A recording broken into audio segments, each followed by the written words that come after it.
Genius Kids.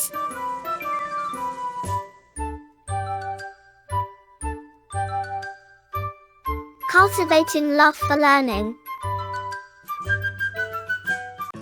अध्याय 13 मधुमक्खियों का जीवन जानकारी। विशेष मधुमक्खियां आकार में जितनी छोटी होती है, अक्क के मामले में उतनी ही समझदार मालूम पड़ती है।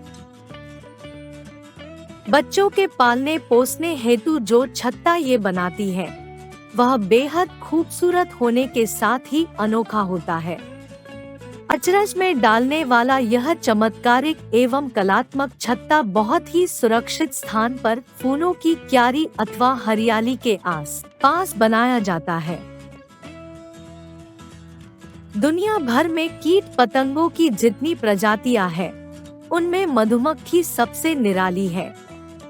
लाखों वर्ष पहले मधुमक्खियों के शरीर का ढांचा पंखरहित होता था। बहुत बाद में पंखों वाली जातियां अस्तित्व में आईं। विश्व में इनकी मुख्यतः 4 प्रजातियां हैं। इनमें 2 जातियां छोटी मक्खी की हैं, जो एपिस फ्लोरिया व एपिस डोरसेटा के नाम से जानी जाती है। एपिस फ्लोरिया भारत, मलाया, श्रीलंका, बर्मा तथा चीन आदि देशों के जंगली व पर्वतीय इलाकों में पाई जाती है। ये आकार में छोटी होती है तथा खुली जगहों पर छत्ता बनाती है। एपिस डोरसेटा बेहद जहरीली किस्म की मक्खी होती है और कई बार मनुष्य के लिए जानलेवा सिद्ध होती है। इनमें पुत्तिका, पिंगल जाति, पीली किस्म मधुमक्खियां विषैले फूलों से भी मधु संचय करती है। 2 अन्य जातियां एपिस सेराना और एपिस मॉलिफेरा है। एपिस सेराना भारतीय किस्म की है तथा मैदानी इलाकों में रहना पसंद करती है। भारत के अलावा ये मलाया और मेडागास्कर में रहती है।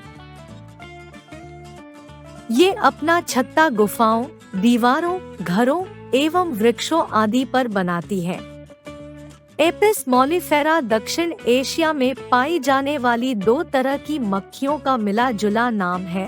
इन्हें एक ही जाति की संतान माना जाता है। यह जाति तमाम दुनिया में फैली हुई है। मधुमक्खियों की 3 किस्में हैं, जो मादा रानी मक्खी, मादा कामगार मक्खी व नर मक्खी के नाम से जानी जाती है। सबसे महत्वपूर्ण स्थान मादा रानी मक्खी का है। इसकी आयु 4-5 वर्ष होती है। यह आयु भर अंडे देने का काम करती है।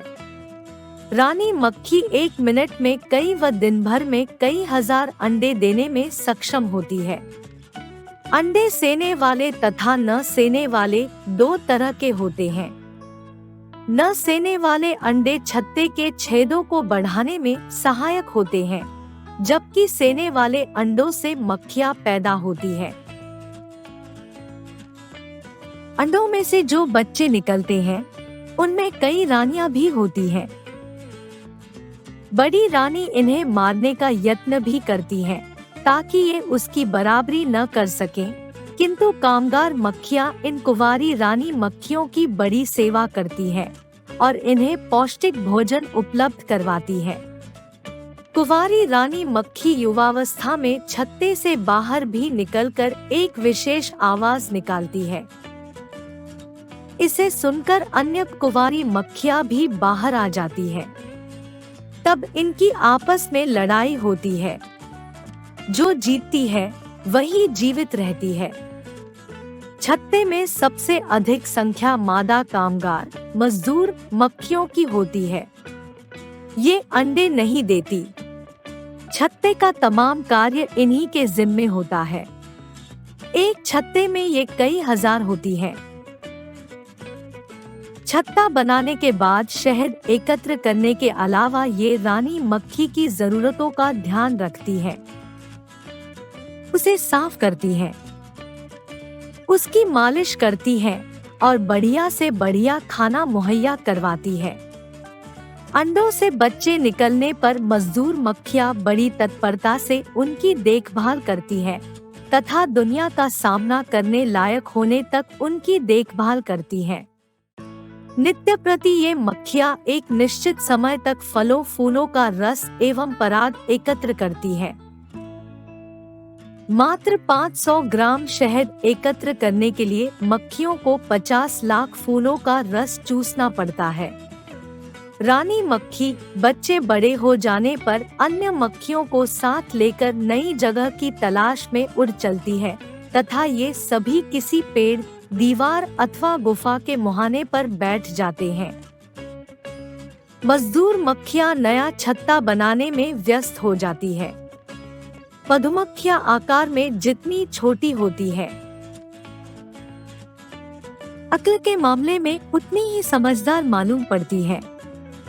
बच्चों के पालने पोसने हेतु जो छत्ता ये बनाती है वह बेहद खूबसूरत होने के साथ अनोखा भी होता है। अचरज में डालने वाला यह चमत्कारिक एवं कलात्मक छत्ता बहुत ही सुरक्षित स्थान पर फूलों की क्यारी अथवा हरियाली के आसपास बनाया जाता है।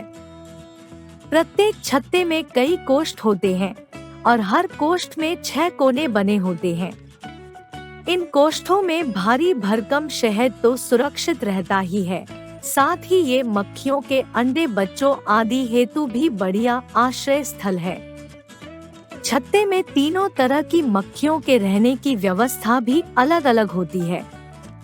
यह अचरज की ही बात है कि छत्ते को बनाने वाली व इसको सुरक्षा प्रदान करने वाली कामगार मक्खियों का रहन सहन सभी से निम्न श्रेणी का होता है, जबकि छत्ते के तापमान को घटाने बढ़ाने से लेकर फूलों का रस निकालना व पानी एकत्र करना इन्हीं के जिम्मे है। कामगार मक्खियां खेतों, वनों एवं जंगलों से अनेकानेक फूलों का रस अपने पेट में एकत्र करती है। ये अपने मुंह में लगी लंबी नली को फूलों में गड़ाकर रस व पराग को चूसकर ऐसा करती है। मक्खियों के पेट में यह रस अनेक प्रकार से रूपांतरित होकर शहद व मोम का रूप धारण करता है। इसके बनने में मधुमक्खियों के शरीर की भीतरी लवण क्रिया बेहद सहायक होती है। शहद वस्तुत मकरंद पुष्परस है जो मक्खियों की लार द्वारा फलों की चीनी में परिवर्तित होता है। मक्खियां इसे अपने ही मोम द्वारा बनाए गए छत्ते में जमा करती रहती हैं। शहद 8 प्रकार का होता है। विभिन्न फूलों, पेड़ों एवं जंगलों के भेद से इसके गुणों एवं स्वाद में थोड़ा बहुत अंतर अवश्य होता है। धतूरे के आसपास वाला शहद विषाक्त होता है। नीम के पेड़ का शहद कुछ बकबका पर उत्तम होता है। सरसों, तुलसी और अन्य औषधीय पेड़ पौधों से प्राप्त शहद श्रेष्ठ होता है। यह सफेद, गाढ़ा पीला, प्रगाढ़, लालिमायुक्त, भूरा, अंबर व काले रंगों में पाया जाता है। इसमें 80 प्रकार के तत्व पाए जाते हैं। इसी कारण आयुर्वेद ने इसे अमृत की संज्ञा दी है। शुद्ध शहद में प्रायः एक समान रासायनिक अंश प्रतिशतता होती है। इसमें 3 प्रकार की शर्करा पाई जाती है जो क्रमश फूलों की, अंगूर की व गन्ने की शर्करा के नाम से जानी जाती है। इन 3 शर्कराओं में अंगूरी शर्करा सीधे रक्त में मिलने वाली है।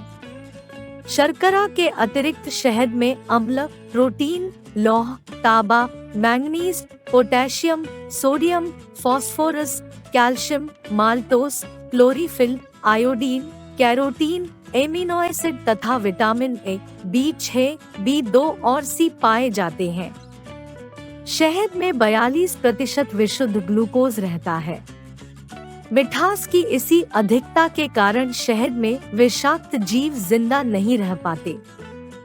अमेरिका के प्रसिद्ध वैज्ञानिक डॉक्टर स्टुअर्ट वेंट ने लंबे अनुसंधान के बाद यह पाया कि घातक रोगों के रोगाणु शहद में रखने के बाद 2 से 5 दिन के अंदर नष्ट हो गए। संभवतः इसी कारण प्राचीन काल में लोग शहद से घावों की पट्टी करते थे। शहद तमाम खाद्य पदार्थों में उत्कृष्ट एवं गुणकारी है।